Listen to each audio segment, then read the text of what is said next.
마가복음 13장 28절로 37절의 말씀, 저와 여러분들이 한 구절씩 공부하여 읽으시고 마지막 절은 함께 읽겠습니다. 무화과 나무의 비유를 배우라. 그 가지가 연하여 지고 잎사귀를 내면 여름이 가까운 줄을 아나니, 이와 같이 너희가 이런 일이 나는 것을 보거든 인자가 가까이 곧 눈앞에 이른 줄을 알라. 내가 진실로 너희에게 말하노니 이 세대가 지나가기 전에 이 일이 다 이루리라. 점심은 없어지겠으나 내 말은 없어지지 아니하리라. 그러나 그날과 그때는 아무도 모르나니 하늘에 있는 천사들도 아들도 모르고 아버지만 아시느니라. 주여라, 깨어있으라. 그때가 언제인지 알지 못함이니라. 가령 사람이 집을 떠나 타국으로 갈 때에 그 종들에게 고난을 주어 각각 사물을 맡기며 문지기에게 깨어있으라 명함과 같으니, 그러므로 깨어있으라. 집주인이 언제 오는지, 혹 저물 때였는지, 밤중에였는지, 딱 올 때였는지, 새벽에였는지 너희가 알지 못함이라. 그가 호련히 와서 너희의 자는 것을 보지 않도록 하라. 깨어있으라. 내가 너희에게 하는 이 말이 모든 사람에게 하는 말이니라 하시니라. 아멘. 방금 우리가 읽었던 성경 본문 마가복음 13장입니다. 마가복음 13장은 별칭이 있습니다. 마치 고린도전서 13장이 사랑의 장, 사랑의 말씀이라고 하듯이 마가복음 13장은 예수님의 묵시록이다, 예수님의 예언이다, 그러한 별칭으로도 불려지고 있는 성경 본문입니다. 무슨 말이냐면 예수님께서 직접 마지막 날에 대하여서 말씀해 주셨다는 점, 이게 참 매우 흥미로운 점입니다. 예수님이 말씀하신, 우리는 그 마지막 부분을 읽었습니다만은 우리가 읽지 않은 앞부분의 내용이 요한계시록의 기록과 사도 요한이 환상 중에 보았다 마지막 날에 대한 그 비전과 유사한 점이 참 많습니다. 그래서 예수님의 말씀에 더 무게가 실리며 예수님의 이 묵시록에 또 많은 사람들이 관심을 갖고 있지요. 예수님께서는 제자들을 불러 모으신 다음에 이제 사역을 거의 마쳐가실 즈음에 훗날 하나님께서 직접 심판하시는 마지막 날이 올 것이라고 말씀하고 있습니다. 그리고 이 마지막 날에는 예수님 본인도 다시 오실 것임을 말씀하고 있습니다. 당연히 제자들은 그러면 그날이 언제입니까? 라고 묻겠죠. 알고 있으면 대비를 할 수 있고 준비할 수 있으니까요. 그러나 예수님께서 대답해 주시기를 그날이 오기 전에 일어날 징조들이 이러이러하다라고 말씀해 주시는 것이 마가복음 13장의 내용입니다. 마지막 날이 가까울수록 하나님을 떠나거나 하나님을 부인하는 자들이 생겨날 것입니다. 기독교를 부인하는 정도가 아니라 핍박하는 일도 일어나게 될 것입니다. 자연의 이상현상도 나타날 것이라고, 그것이 하나님의 우리를 향한 심판을 경고하는 것이라고 예수님은 말씀해 주시죠. 이런 무시무시한 말씀을 하신 후에 주님은 제자들에게 오늘 우리가 읽었던 비유를 말씀해 주십니다. 제가 간단히 한 번 더 읽어보겠습니다. 무화과 나무의 비유를 배우라. 그 가지가 연하여지고 잎사귀를 내면 여름이 가까운 줄을 아나니, 이와 같이 너희가 이런 일이 나는 것을 보거든 인자가 가까이 곧 눈앞에 이른 줄을 알라. 예수님께서는 비유로 가르쳐 주시기를 참 좋아하셨습니다. 복음서 가운데 예수님의 가르침이 항상 비유와 섞여져서 나오곤 합니다. 이 비유라는 게 참 재미있는 교육 방식이에요. 얼핏 듣기에 비유는 참 쉽게 설명해주는 교육입니다. 이야기식으로 어떤 상황, 어떤 드라마와 같은 그런 상황들을 풀어서 설명을 해주시기 때문에 학식이 없는 자들도 그 이야기를 듣고 있으면 예수님께서 지금 말씀하시는 게 무엇구나 알 수 있는 것, 그게 비유의 좋은 특징 중에 하나입니다. 근데 예수님의 비유, 그 당시에는 예수님만이 비유를 사용하신 분이 아닙니다. 우리가 알고 있는 랍비라는 사람들, 당시 학식 있는 사람들도 비유를 가지고 설명하기를 즐겨 했었습니다. 근데 그들의 비유와 예수님의 비유가 조금 다른 점이 있습니다. 그들의 비유는 너무나도 당연한 이야기고 너무나도 말이 맞는 이야기인데 예수님의 비유는 다 듣고 가다 보면 갑자기 반전이 생깁니다. 왜 갑자기 이야기가 그렇게 바뀌지? 라고 하는 반전이 있다는 게 예수님의 비유의 특징이지요. 그리고 그 반전되는 상황 속에서 예수님께서 우리에게 말씀하시고자 하는 그러한 의미들, 그런 메시지들이 담겨져 있습니다. 우리도 비유를 참 쉽게 읽지요. 유명한 거, 씨 뿌리는 비유. 그림이 그려지지 않습니까? 씨를 뿌렸는데 이게 풍성해지는. 또 금을 던지는 비유. 싹이 나서 자라는 비유. 조그만 식물이 큰 나무가 되는 비유. 또 돌아온 탕자의 비유. 우리는 많은 비유들을 알고 있습니다. 그런데 우리가 비유를 읽을 때에 한 가지 우리가 항상 잊지 말아야 될 게 있습니다. 예수님이 말씀하셨을 때 상황과 지금 우리의 상황과는 너무나도 갭이 멀다라는 거예요. 시간으로는 약 2000년의 갭이 있습니다. 그리고 지형적으로나 기후적으로나 지리적으로 우리가 가보지 않고 우리와 너무나 다른 문화와 자연의 환경 가운데 있던 상황 속에서 주셨던 비유입니다. 그 당시에 사람들한테는 너무나도 당연하고 바로 캐치할 수 있는 말씀이지만 그 당시에 그곳에 있지 않았던 우리에게는 예수님의 그 말씀의 주된 의미를 파악하기 위해서는 그 당시의 상황에 대해서도 관심을 가져야지 이 비유를 통하여 주님이 하시려는 말씀을 제대로 이해할 수가 있습니다. 무슨 말이냐면 무화과 나무 이야기를 조금 하려고 합니다. 이스라엘 민족에게 있어서 무화과는 그 당시 그 중동 지방 사람들에게 있어서 무화과는 너무나도 친숙한 나무였고 식물이었습니다.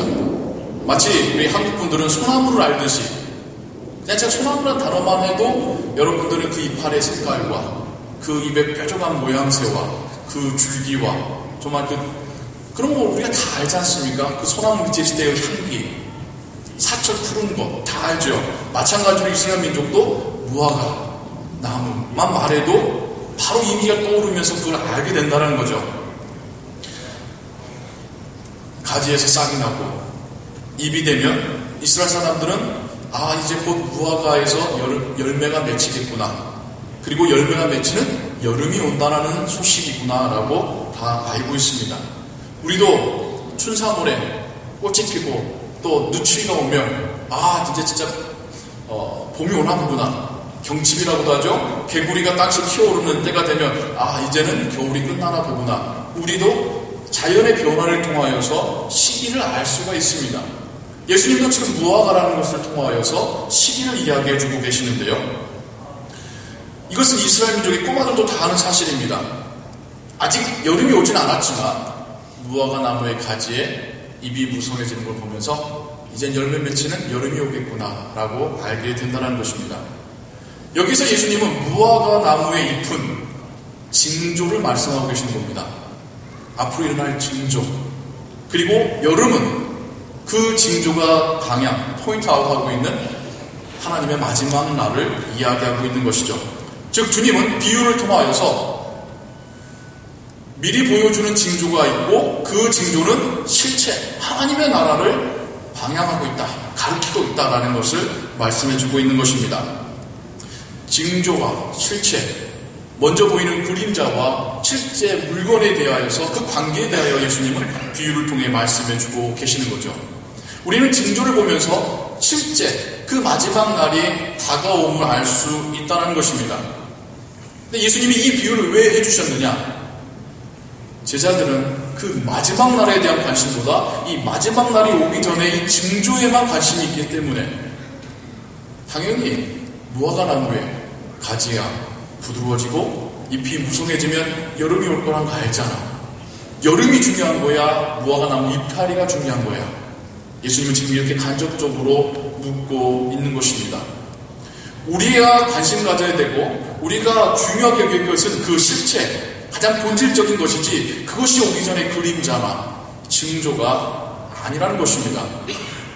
잎이 무성해지면 열매 맺힌 여름 올 걸 알잖아. 예수님의 말씀은 지금 이러한 말씀을 우리에게 해주시는 겁니다. 우리가 기다릴 것, 우리가 바라는 것은 징조가 아니라 실제 그 날이라는 것이죠. 하나님의 다시 오실 것을 우리가 믿고 바라보는 것이라는 것이죠. 주님은 제자들에게 왜 징조만을 묻느냐라고 다시 되묻고 있는 것입니다. 정작 중요한 것은 하나님의 나라가 이 땅 가운데 임할 것이라는 그 사실이라는 것이죠. 그러면서 주님은 그날이 언제 어떻게 임할지 모르기에 항상 깨어있어 기도하라고 당부하고 계신 것입니다. 징조를 보면 아직 이 징조가 다 안 일어났으니까 아직 때가 안 됐구나 마음이 나태해지거나 징조를 보면 게을러지거나 그러지 말라는 것이죠.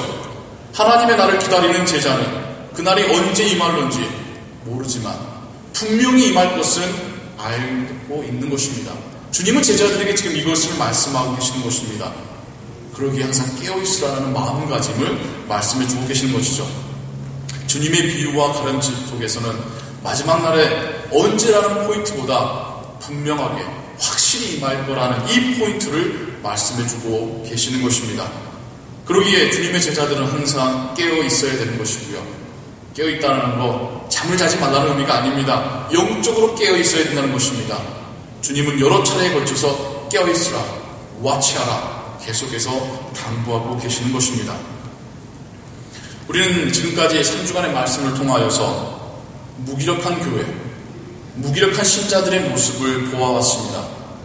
말씀에 관심이 없는 사람들, 기독교를 여러 종교 중에 하나로 보는 사람들, 하나님을 많은 신들 중에 하나의 신으로 보는 사람들, 혹은 하나님을 너무 멀리에서만 찾는 사람들을 보았습니다.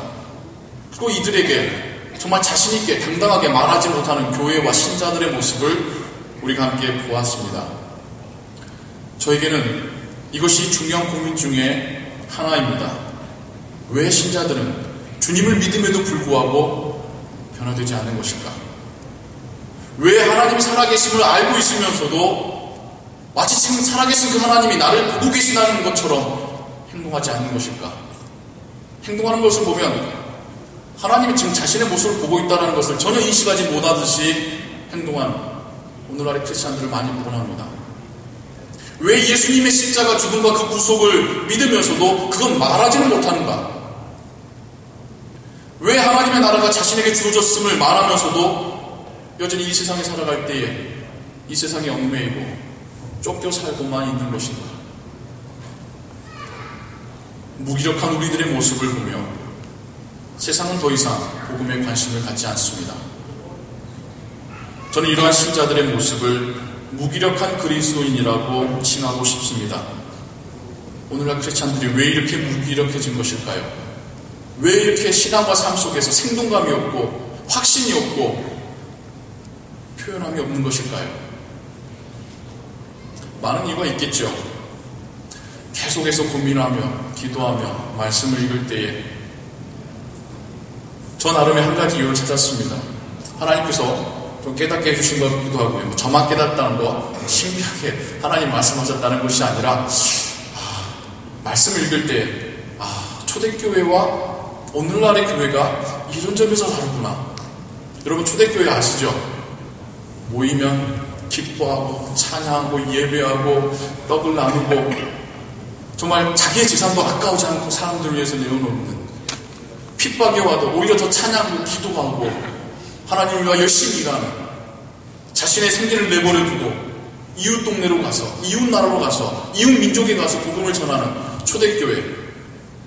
우리는 그 성경 속의 이야기를 들으면서 그땐 그랬지라고 생각합니다. 오늘날은 아니지. 우리도 모르게 우리 마음속으로 그렇게 생각하고 있지 않습니까? 도대체 초대교회와 오늘날의 교회는 뭐가 다르기에 그때 있었던 그 생명력과 생동감은 오늘날 교회에서 찾아보기 힘든 것일까요? 저는 그 이유를 기대감이 없어졌다는 것에서 찾게 되었습니다. 더 이상 크리스찬들은 기대감이 없습니다. 하나님이 지금 당장에도 나타나시어 그 뜻을 보이실 거라는 기대감이 없습니다. 하나님이 나의 기도에 응답하실 거라는 확신도 없습니다. 기도는 하지요. 그러나 하나님 지금 내 기도를 들으신다는 확신은 없이 기도합니다. 하나님의 말씀대로 살고 순종할지라도 달라질 것 없다라고 하는 패배주의가 혹 우리 마음속을 차지하고 있지는 않습니까? 지금 내가 찬양을 하고 있지만 하나님이 내 찬양을 받으실 거라는 그런 확신이 우리에게는 없습니다. 무엇보다도 지금 당장 하나님 나라의 능력이 내 앞에 나타날 거라는 기대감은 없습니다. 물론 그런다고 해서 기대감을 가지시고 나도 예수님처럼 무리를 걷고 싶어요, 호수로 들어가시라는 말은 아닙니다. 하나님 나에게 기도 응답하실 겁니다, 지금 당장 내 앞에 뭘 갖다 놔주세요, 그런 기도하시라는 것은 아닙니다. 살아계신 하나님에 대한 기대감, 그게 우리에게서 실종된 건 아닌가 생각해 보게 됩니다. 그래서 세상 사람들과 똑같이 행동합니다. 그래야지 최소한 망신은 당하지 않기 때문인 거죠. 최소한 그 사람들에게 상식적인 사람이다, 이성적인 사람이다라고 평가받기 때문인 거죠. 어린아이들도 성경 말씀을 잘 믿지 않습니다. 그 순진한 아이들도요, 구약의 이야기, 신약의 이야기 들으면서 한편의 동화를 듣는 마음으로 듣고 있습니다. 너무 가슴 아픈 일입니다. 영화 속에서 일어날 법한 일, 현실에서는 일어나지 않을 것 같은 일, 10대만 돼도요 그렇게 믿지 않는답니다. 순진한 아이들도 그러한데 어른들은 말할 것도 없겠죠. 그냥 매일 똑같은 삶이 반복될 뿐입니다. 열심히 돈 벌어와서 가족 먹여 살리는 것과 하나님을 믿는다라는 것을 별개로 생각합니다. 때가 되면 은퇴해서 편안하게 살 수 있으면 다행이라고 생각하며 살고 있습니다. 이렇게 살다가 육체의 수명이 닿으면 그럼 죽는 거지 뭐. 크리스찬들이 이렇게 생각하며 살고 있습니다. 지금 나의 삶 가운데 하나님이 어떻게 임하실 것인지, 나를 어떻게 사용하실 것인지, 나에게 어떻게 나타나실 것인지 기대감은 없습니다. 그냥 세상 사람들 것처럼 잘 살아가면 다행이지라고 생각하는 것, 이게 오늘날 크리스찬들의 모습 아닙니까? 그래서 우리의 신앙이 이렇게 져가고 있습니다. 머리로는 그리스도를 알지만 우리의 심령과 우리의 가슴으로는 확신하지 못합니다. 그냥 안에만 머물러 있는 거예요. 먼 훗날 죽어서 천국 가겠지, 그때는 확실하게 경험하겠지, 이렇게 생각하고 맙니다. 이 세상 살 때는 세상 사람들하고 발을 맞춰 비슷하게 살아가야지 이미 우리는 포기하고 양보해버렸습니다. 믿음이요, 오늘날 크리스찬들에게 믿음은 지금 당장의 삶 속에서는 큰 의미가 없습니다. 죽은 다음 천국 갈 수 있을 거라는 작은 위로만 줄 뿐이죠. 믿음으로 천국 간다는 그 말만 하나만 믿고 있는 것이죠. 우리는 사도행전에 나오는 초대교회의 모습을 예외적인 상황이라고 생각하기 쉽습니다. 물론 좀 다른 점은 있죠. 그들은 얼마 전까지 주님을 만났던 사람들입니다. 부활하신 주님을 본 사람들입니다. 성령의 충만함과 성령의 임재하심을 경험한 사람들입니다. 그 첫 번째 사건이 그들에게 임했기 때문이죠. 근데 그것만일까요? 초대교회 성도들이 생동감이 넘쳤던 이유, 아낌없이 그의 삶을 들릴 수 있었던 이유, 그게 단지 예수님의 구속 사역을 믿기 때문만은 아닐 것입니다. 단지 부활하신 주님을 보았기 때문만은 아닐 것입니다. 부활하신 주님을 보고도 갈릴리로 돌아가서 어찌할 걸 몰랐던 제자들의 모습이 성경에 기록되어 있습니다. 성령이 충만하신 제자들은 동시에 곧 오실 주님을 확신하며 기대감이 있었습니다. 우리에게는 없는 기대감이 그들에게 있었습니다. 주님 곧 오실 것이다. 분명 내 눈에 승천하셨던 그 주님이 곧 오실 것이라는 확신과 기대감이 있었습니다. 뿐만이 아닙니다. 자신들의 삶과 신앙 속에서 즉시로 응답하시는 성령의 사역에 흥분되어 있었습니다. 그들에게 하나님은 살아계신 하나님이셨습니다. 그들에게 하나님은 자신들의 기도를 들으시는 하나님이셨고 응답하시는 하나님이셨습니다. 그들에게 하나님은 찬양을 받으시는 하나님이었고 곧 오실 하나님이셨습니다. 이 확신과 이 기대감이 그들로 하여금 가만히 내버려두지 않았던 것입니다. 자신의 소유까지도 내어놓을 수 있게 만들었습니다. 함께 나눴으며 아깝지가 않게 하였습니다. 돈벌러 밭으로 나가기보다는 복음 전하러 옆 동네로 가게끔 만들었습니다.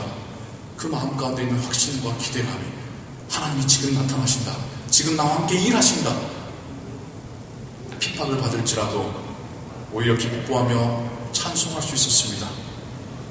그들은 하나님이 살아계신 하나님이셨습니다. 지금 당장이라도 그들에게 반응하시고 나타나실 하나님이셨기 때문입니다. 이런 점에서 오늘날 성령의 은사를 추구하는 교회에 사람들이 열광하는 이유가 있겠죠. 또 정도의 차이는 있습니다만은 보통의 치아가 금리빨로 변한다는 황당한 주장에도 사람들은 관심 가져합니다. 머리를 털면 금가루가 떨어진다는 주장에도 사람들은 모여듭니다. 아픈 사람이 낫고 사업이 형통해지는 광경을 보며 자신도 체험하고 싶어서 모여듭니다. 물론 모든 교회들을 절대 비난한 건 아닙니다. 그리고 모든 그 이적과 은사들을 부정하는 건 아닙니다. 그런데 미국 안에서도요, 이런 은사와 이적을 추구하는 교회에 미국 성도들이 엄청나게 몰려들고 있다는 사실 여러분 아십니까?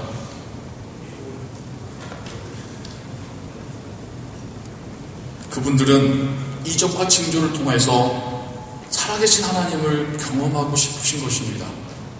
교회는 그거를 이용하고 있는 것입니다. 하나님이 분명히 존재하시고 살아있다는 걸 아는데 그걸 좀 경험해보고 싶은 마음에 놀라운 초자연적인 현상이 일어나는 그런 곳에 사람들이 관심 갖고 모여들게 되는 것이죠. 나도 경험해보고 싶어서, 나도 살아계신 하나님을 경험해보고 싶어서 사람들이 그곳으로 모여들고 있는 것입니다. 저는 그 마음이 결코 잘못된 마음이라 말하고 싶지 않습니다. 오히려 무기력한 신앙생활을 벗어나서 더 하나님을 경험하는 정말 힘있는 신앙생활을 하고 싶은 좋은 마음이라고 저는 평가하고 싶습니다. 그런데 그 방법의 문제가 좀 있다는 것이죠. 무화과 나무의 비유 다시 한번 떠올려 보십시오. 주님의 가르침을 다시 한번 생각해 보십시오. 주님은 징조가 아닌, 그림자가 아닌 실체를 보라고 우리에게 말씀하고 계십니다. 그 실체를 보기 위해서 영적으로 깨어있으라고 당부하고 계시는 것입니다. 하나님의 살아계심은 초자연적인 현상에서만 경험할 수 있는 것은 결코 아닙니다. 오히려 초자연적인 현상은 우리의 이성과 우리의 신앙을 마비시킬 수도 있습니다. 우리가 똑바로 하나님을 보지 못하게 할 수도 있습니다. 우리 눈을 가릴 수도 있습니다. 하나님의 살아계심은 우리의 삶 속에서 얼마든지 발견할 수 있고 발견해야 합니다. 발견해야 한다는 표현 오해하지 마십시오. 마치 없는데 있는 것 양 생각하시라는 것이 아닙니다. 이미 있었는데 우리가 보고 있던 것을 다시 한번 보시라는 것으로 여러분에게 말씀드리고 있는 것입니다. 이제까지 경험해왔던 그것들로부터 하나님이 역사하셨다는 사실을 깨달으시라고 말씀드리고 있는 것입니다. 하나님은 이미 우리 삶 속으로 개입해 들어오셨습니다. 침투해 들어오셨습니다. 우리를 주장해 가고 계십니다. 우리의 마음을 만지시고 우리를 변화시켜 가고 계십니다. 우리는 계속해서 그분의 능력과 은혜를 만끽하며 살아가고 있습니다. 그런데 어디서 왜 다른 데에서만, 왜 신비한 데에서만 하나님의 살아계심을 발견하기 원하는 것일까요? 초대교회 신자들은 곧 임할 하나님의 나라를 바라보았습니다. 우리도 마찬가지입니다. 우리도 곧 임할 하나님의 나라를 기대감과 확신을 가지고 바라보아야 합니다. 초대교회 신자들은 자신의 삶 속에서 살아 역사하시는 하나님을 믿고 경험하였듯이 우리도 우리 삶 가운데 하나님이 어떻게 역사하시고 어떻게 나를 인도해 가시는지를 믿고 기대감을 가지고 바라보아야 합니다. 초대교회 신자들이 하나님께 자신들의 기도에 응답하시고 반응하신 것을 믿고 기도하였듯이 우리도 기도할 때 우리의 기도를 들으시며 반응하신 하나님을 믿고 바라보아야 합니다. 아무 일도 일어나지 않을 거야 라는 나도 모르게 갖고 있는 이 패배의식을 버리기 바랍니다. 분명히 일은 일어나고 있습니다. 분명히 하나님은 우리 삶 가운데 역사하시고 개입하시고 인도해 가고 계십니다. 우리를 바꾸실 뿐만 아니라 또 한때는 우리를 먹이시고 또 한때로는 우리를 위로하시고 또 한때로는 우리가 예측하지도 못했던 일을 우리 앞에 펼쳐놓고 계십니다. 이제까지 너무 초자연적인 것만을 하나님의 역사와 반응으로 기대하셨으니까 말씀의 은혜로 찾아오시는 하나님 그분을 바라보시기 바랍니다. 이것이 하나님의 은혜의 실체입니다. 이미 우리 안에, 이미 우리의 가정 안에, 이미 우리 교회 안에 임하신 하나님의 나라를 발견하시기 바랍니다. 그 은혜가 우리에게 지금 임할 것을 기대감을 가지고 믿고 바라보시기 바랍니다. 하나님의 나라, 죽은 후에만 가서 경험하는 나라가 아닙니다. 주님을 영접한 그 순간부터 이미 앞으로 올 나라이지만 그 나라의 축복과 따뜻한 빛은 우리를 향하여 비치고 있습니다. 우리는 이미 이 세상에서 주의 은혜 가운데 살고 있습니다. 하나님을 향한 기대감을 회복시키십시오. 하나님을 향한 설레는 마음을 회복하십시오. 하나님이 지금 나와 함께 하시다라는 살아계신 하나님에 대한 믿음을 회복하시기 바랍니다. 우리의 삶과 우리의 믿음이 그 초대교회의 신자들처럼 생동감 있게 회복되어지기를 삼위 하나님의 이름으로 축원합니다. 기도하겠습니다. 사랑과 은혜 하나님 아버지, 어느덧 우리 안에 하나님에 대한 기대감이 없진 않았는지 고백합니다. 기도해도 듣지 않는 하나님, 찬양해도 받지 않으신 하나님, 순종해도 달라질 것 없는 삶이라고 생각하진 않았습니까?